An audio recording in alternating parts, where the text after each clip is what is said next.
बिस्मिल्लाहिर्रहमानिर्रहीम।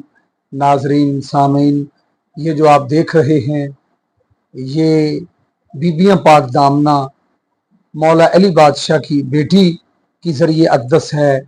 ये लजपाल गाजी की बहन है। ये राहब को 7 बेटे अता करने वाले, फुतरस को पर अता करने वाले हुसैन की बहन है। और इस बीबी का एक तारफ और बड़ा अहम है कि ये शहीद कूफा जनाब मुस्लिम इब्ने अकील की ज़ौजा हैं। कौन मुस्लिम?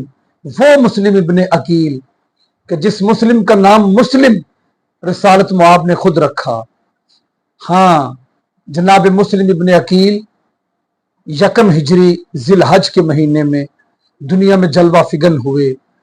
और जनाब मुस्लिम इब्ने अकील जब दुनिया में तशरीफ लाए तो आपको जनाब अकील अपने हाथों पे उठा के रसूल पाक की बारगाह में ले गए और कहा कि सरकार ये अल्लाह ने लाल अता फरमाया है। तो रसूल पाक ने कहा अकील ये मुस्लिम है, इसका नाम मुस्लिम है।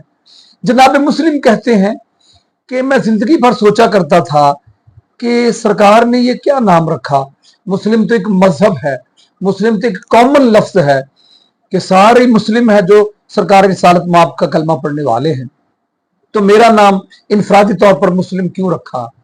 ये फिर तब उन्हें पता चला कि जब इब्ने ज़ियाद लईन के दरबार में जंजीरों में जकड़े हुए जनाब मुस्लिम खड़े थे तो इब्ने ज़ियाद लईन ने आपको गाली दी और काफिर कहा, मुर्तद कहा। तो जनाब मुस्लिम ने कहा आज मैं समझा कि नबी पाक ने मेरा नाम मुस्लिम क्यों रखा था। आपने कहा लईन तो मुझे काफिर कहता है जिसका नाम मुस्लिम खुद रसूल ने रखा है, मुझे रसूल ने मुस्लिम कहा है।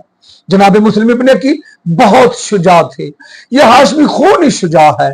जनाब मुस्लिम इब्ने अकील 9 जिलहज को जब आपको गिरफ्तार करने के लिए इब्ने ज़ियाद ने फौजें भेजी तो आप ऐसे गाजर मूली की तरह लश्कर को काट रहे थे कि लईन मोहम्मद इब्ने अशस घबरा गया। उसने इब्ने ज़ियाद को कहा और फौज भेजो, फिर कहा और फौज भेजो, फिर कहा और फौज भेजो। वो कहता एक आदमी के लिए इतने फौजें मंगवा रहे हो।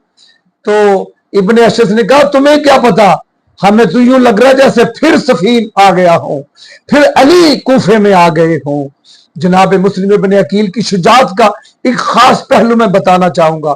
हमने देखा बड़े बड़े बहादुर जाबर हुक्मरान के सामने उनके लब सिल जाते हैं, लेकिन जब जख्मों से चूर चूर जनाब मुस्लिम इब्ने अकील को जंजीरों कड़ियों बेड़ियों में जकड़ के इब्ने ज़ियाद के दरबार में लाया गया तो जनाब किसी ने कहा अमीर को सलाम करो। जनाब मुस्लिम इब्ने अकील ने कहा माली अमीर सिवाल हुसैन, मेरा अमीर हुसैन है। और फिर आपने कहा लईन मैं उसका मानने वाला हूं, वो मेरा मौला है हुसैन, कि हम सुबह उठ के नमाज बाद में पढ़ते हैं, तिलावत कुरान बाद में करते हैं, हुसैन का चेहरा पहले देखते हैं। तो सामने मोहतरम ये जनाब मुस्लिम जंजीरों कड़ियों बेड़ियों में जकड़ के लाए गए, ये वो जवाब थे जनाब मुस्लिम के कि इब्ने ज़ियाद ने गुस्से में कहा दारुल अमारा की छत पे ले जाके 5वीं मंजिल पे ले जाके मुस्लिम का सर तन से जुदा कर दिया जाए। इब्ने अकील 2 हस्तियों को ऐसी तन्हाई की शहादत मिली है। एक करबला में हुसैन का भी कोई नहीं रह गया था, एक कूफे में जनाब मुस्लिम का भी कोई नहीं रह गया था। 9 जिलहज को ईद से एक दिन पहले जनाब मुस्लिम इब्ने अकील दारुल अमारा की छत से आपका लाशा गिराया गया बाजार में और बनी कंधा के दरवाजे पे आपका सर लटकाया गया। हुसैन के रास्तों की तरफ उंगली करके जनाब मुस्लिम ने कहा आका सफीर का आखिरी सलाम, मौला मौला मुस्लिम इब्ने अकील का आखिरी सलाम कबूल करें, गुलाम का आखिरी सलाम कबूल करें। हुसैन मंजिल सूख पर थे, हुसैन तड़प के उठे और कहा अलैका सलाम याखी, तुझ पर भी सलाम हो। गाजी कहते हैं मौला किसको सलाम का जवाब दे रहे हैं, किसको सलाम का जवाब दे रहे हैं। आवाज है अब्बास मेरी उंगलियों के दरमियान देख। अब मंजर अब्बास ने देखा, दारुल अमारा की छत, 5वीं मंजिल, मुस्लिम का सर, शामी जल्लाद के हाथ में तलवार।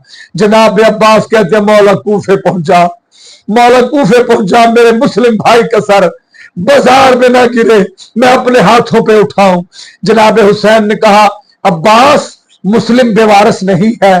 ابھی تو اوپر دیکھ رہا ہے, ایک بار کوفے کے بازار میں دیکھو, علم امامت سے جب حسین نے دکھایا تو ایک کالے برقے والی بی بی کہہ رہی تھی مسلم میں فاطمہ زہرا تیرا سر اپنی جھولی میں لوں گی. بس عزیزو, ادھر لاشا گرا, ادھر سر گرا, سر بنی کندہ کے دروازے پہ لٹکایا گیا, لاشا کوفے کے گلی کوچوں میں پھرایا گیا, اور جناب مسلم کے چھوٹے چھوٹے بیٹے جو جوڑی مسلم ساتھ لے گیا تھا وہ یتیم کہتے ہیں لوگوں عید ہے, ہمارے بابا کا لاشا دفن کرنے دو, ہمارے بابا کو کفن دے دو,